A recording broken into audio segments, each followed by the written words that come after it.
Sacrifice করছেন তা করুন, বেশ করছেন। সংসারে সবার কাছে ভালো শুনতে গেলে একটু আধটু স্যাক্রিফাইস করতে হয় বই কি। ভোর 4টেতে ওঠেন, রাত 12টায় ঘুমাতে যান, তা বেশ করেন, আপনারই তো সংসার। ডাক্তারের কথা মতো 6 ঘন্টা ঘুমাতেই হবে এমন তো নয়। ব্রেকফাস্ট খেতে খেতে বেলা গড়িয়ে দুপুর হয়ে যায়, তা যাক, আপনার তো দীর্ঘদিনের অভ্যেস। খিদে মরে গেছে তাই না? সে ঠিক আছে, আপনারই তো সংসার, সবাই কত আপন আপনার, তাদের জন্যই তো করছেন। অথবা নিজের ছেঁড়া জুতো আর পুরানো জামা পরে অফিস যান, টিফিনের টাকা বাঁচিয়ে রাখেন ছেলে মেয়ের জন্য, তা বেশ করেন। টিফিন না খেয়ে খেয়ে তো আপনার আর এখন খিদেই পায় না, তাই না? পুরুষ অথবা নারী বলে নয়, মানুষ হিসেবে ক্রমাগত স্যাক্রিফাইস করে চলা আপনিই ভুলে গেছেন ভালোভাবে বাঁচতে। একটা টাইমে আপনার ঠিক সকাল 9টায় খিদে পেত, খেয়ে নিয়ে আপনার কাজ আপনিই করতে পারতেন, তাতে রোগ ভোগ একটু কম হতো, এইটুকুই। একজোড়া সস্তার জুতোর দাম বড়জোর 600 থেকে 700 টাকা।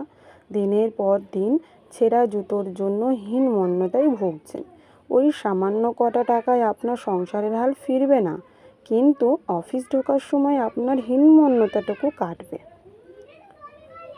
আচ্ছা, আপনি যে স্যাক্রিফাইস করছেন সেটা আপনার সংসারে সবাই জানে? মানে তারা বোঝে আপনাকে?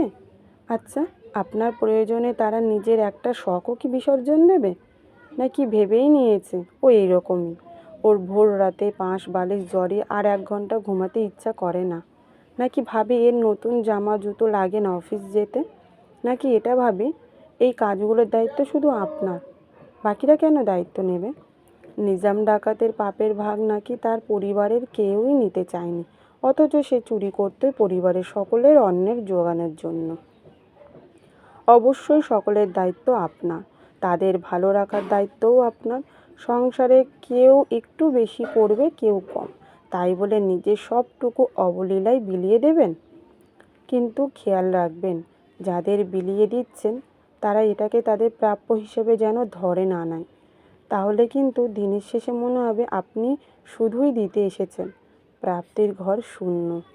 তাই আগে নিজেকে ভালোবাসুন, টাইমলি খাবার খান, সময় মতো ঘুমান। আপনারই তো সংসার, জেলখানা তো নয়। ধীরে সুস্থে সারবেন হাতের কাজ। গান শোনার শখ থাকলে সামান্য অবসরে গান শুনুন, সময় বের করে বই পড়ুন, আয়নার সামনে দাঁড়িয়ে মনের মতো করে সেজে নিন একটু।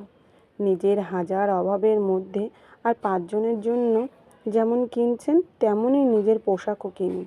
সবার সঙ্গে সঙ্গে আপনারও বয়স বাড়ছে, কমছে জীবনের রঙিন দিনগুলোর সংখ্যাগুলো।